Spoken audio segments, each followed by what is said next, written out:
মসজিদের এক কোণায় বসে জিকির করার জন্য, শুধু তেলাওয়াত করার জন্য, শুধু নামাজ পড়ার জন্য, আশরু আমসালিহা, একটা হরফ একবার পড়লে 10 নেকি হবে, এই উদ্দেশ্যে কোরআন নাজিল করা হয় নাই।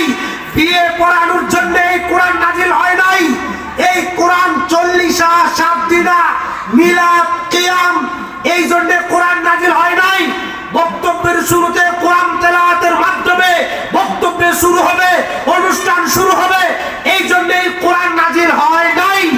এই কোরআন নাজিলের উদ্দেশ্য হলো, আল্লাহ রাব্বুল আলামিন বলেছেন, এই কোরআন নাজিল করেছি মানব জাতিকে অন্ধকার থেকে বের করে আলোর পথে আনার জন্য। সুবহানাল্লাহ। কাজেই কেউ যদি মনে করে এই কোরআন তাবিজের কিতাব, এই কোরআন জিকিরের কিতাব, তাহলে আমি বলবো সে এক প্রকার জাহাল, মূর্খ। সম্মানিত হাজিরিন, কোরআনুল কারীমে আল্লাহ রাব্বুল আলামিন এই জন্য নাজিল করেছেন, ইয়া আইয়ুহাল্লাযীনা আমানু আতিউল্লাহা ওয়া আতিউর রাসূল ওয়া উলিল আমরি মিনকুম ফাইন তানাযাতুম ফি শাইইন ফারুদ্দুহু ইলাল্লাহি ওয়ার রাসূল। সূরা নিসা আয়াত 59। কোরআন মানবতার মুক্তির পথ। কোরআন মানবতার মুক্তির পথ। যখন কোনো সমস্যা দেখা দেয়, যখন কোনো ফিতনা দেখা দেয়, যখন কোনো মুসিবত দেখা দেয়, যখন মাসালাগত পার্থক্য, মত পার্থক্য দেখা দেয়, ফারুদ্দুহু ইলাল্লাহি ওয়ার রাসূলি, তাহলে কোরআন থেকে সমাধান নাও, নবীর হাদিস থেকে সমাধান নাও। সম্মানিত হাজিরিন, মানুষের মুক্তির পথ আল কোরআন, হিদায়াতের ভান্ডার আল কোরআন, রহমতের ভান্ডার আল কোরআন। সম্মানিত হাজিরিন, সহিহ মুসলিম 1934 নম্বর হাদিস, আন আবি হুরায়রা রাদিয়াল্লাহু আনহু قال قال رسول الله صلى الله عليه وسلم ان الله يرفع بهذا الكتاب اقواما ويضع به اخرين। এই কোরআন এজন্য নাজিল করেছি যে কোরআন দিয়ে, কোরআনের কারণে, কোরআন মানার কারণে, কোরআনের উপরে আমল করার কারণে, কোরআনকে বিশুদ্ধভাবে আঁকড়ে ধরার কারণে, ইন্নাল্লাহা ইয়ারফাউ বিহাযাল কিতাবি আকওয়ামান ওয়া ইয়াদাউ বিহি আখারিন, এক শ্রেণীর মানুষকে আল্লাহ তাআলা সম্মানিত করেছেন কোরআনকে মানার কারণে, কোরআনের বিধান মানার কারণে, কোরআনের আইন মানার কারণে, কোরআনের উপরে আমল করার কারণে। ইন্নাল্লাহা, নিশ্চয় আল্লাহ তাআলা, ইয়ারফাউ বিহাযাল কিতাবি আকওয়ামান ওয়া ইয়াদাউ বিহি আখারিন। রাওয়াহু মুসলিম।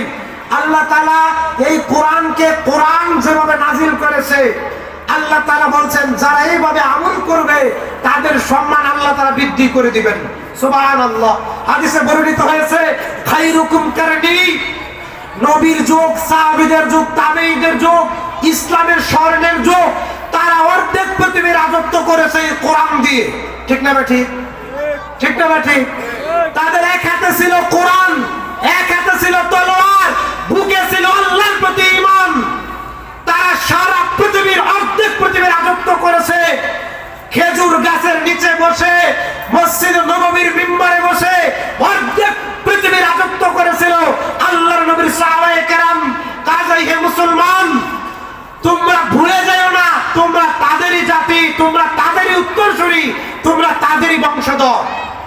আর আমাদের কাছে সেই কোরআন আছে, আমরাও সেই আল্লাহর প্রতি ঈমান আনি। তারপরেও আমরা ভারতে মার খাচ্ছি, ভারতে মসজিদ পুড়ে দেয়, বাংলাদেশে মুসলমানদেরকে মারে, মায়ানমারে মার খায়, সিরিয়ায় মার খায়, আফগানে মার খায়, চসনিয়ায় মার খায়, ইরাকে মার খায়, ফিলিস্তিনে মার খায়।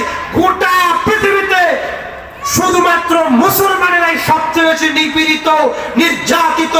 গোটা পৃথিবীর ইহুদি এবং খ্রিস্টানেরা ঐক্যবদ্ধ হয়ে মাঠে নেমেছে পৃথিবীর মানচিত্র থেকে ইসলাম এবং মুসলিমদের নাম নিশানা চিরতরে মুছে দেওয়ার জন্য।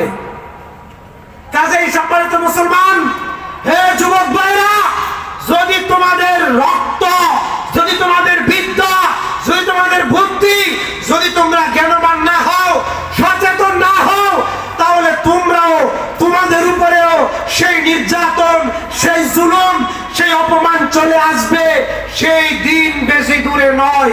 আল্লাহর নবী বলেন, ইন্নাল্লাহা ইয়ারফাউ বিহাদাল কিতাবে আকওয়ামান ওয়া ইয়াদাউ বিহি আখারিন। এই কোরআনের উপরে যারা আমল করবে, এই কোরআনের আইন যারা মেনে চলবে। কোরআনের কি আইন? আল্লাহ তাআলা বলেন সূরা মাইদাতে, যারা চুরি করে, আস-সারিকু ওয়াস-সারিকাতু ফাকতাউ আইদিয়াহুমা, নারী হোক আর পুরুষ হোক, চুরি করলে ধরা পড়লে উপযুক্ত সাক্ষী প্রমাণের ভিত্তিতে তাদের হাত কেটে দাও। এটা কার আইন? কথা বলেন, কার আইন? আল্লাহর আইন। আল্লাহ তাআলা সূরা মাইদাতে বলছেন, ইয়া আইয়ুহাল্লাযিনা আমানু, হে ঈমানদারগণ, ইন্নামাল খামরু ওয়াল মাইসির ওয়াল আনসাব ওয়াল আজলামু রিজসুম মিন আমালিশ শাইতান। হে মুসলমানেরা, মূর্তি বানায়ো না, মূর্তির আস্তানায় যায়ও না। যারা মূর্তি তৈরি